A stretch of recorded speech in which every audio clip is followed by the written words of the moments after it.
Sir நமக்கு whistle கிடைச்சது sir, அவ்வளவுதான். ஓகேவா? இனி பல பேருக்கு சங்கு தான் சார்.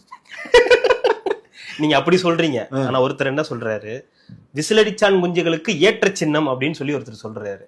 ஆம குஞ்சு சொல்றதெல்லாம் நம்ம வந்து பெருசா எடுத்துக்கிறதே இல்லை. விசிலடிச்சான் குஞ்சு ஆம குஞ்சு சொல்லக்கூடாதா? ஆம குஞ்சு எப்படி சார் சொல்லலாம்? டேய், நாங்க இப்பதான் வந்திருக்கிறோம் களத்துக்கு. இப்பதான் நாங்க வந்த உடனே திமுக வைசஸ் டிவிகே மாறிச்சா? இனிமேட்டு பாருங்க, களம் ஃபுல்லா அதான் பேசுது. ரெண்டாவது, இந்த விஜய் அவர்களை தவிர்த்து விட்டு அரசியல் களமே இல்ல செய்தி. 15 வருஷமா உட்கார்ந்துருக்க மூத்தர் சொந்தல என்ன பிரயோஜனம்? எங்களுக்கு வர ஓட்டை யாரும் தடுக்க முடியாது. யாரா உங்களுக்கு பிரயோஜனமா? எவ்வளவு பிரயோஜனம் இருக்கு அது இல்லன்னு சொல்லிடுவீங்களா? இந்த டேபிளுக்கு அடியில்ன்ற மாதிரி அதானே?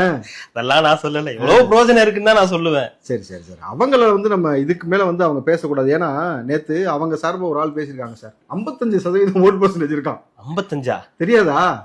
ஒட்டுமொத்தமாவே 70-75 தானே வரும் சார். என்டிகேக்கு 55% ஓட் பர்சன்டேஜ் இருக்கான். அதை நம்ம தடுக்கிறோமா, அதை மறைக்க பாக்குறோம் அப்படின்னு சொல்லிட்டு பேசியிருக்காங்க அந்த லேடி.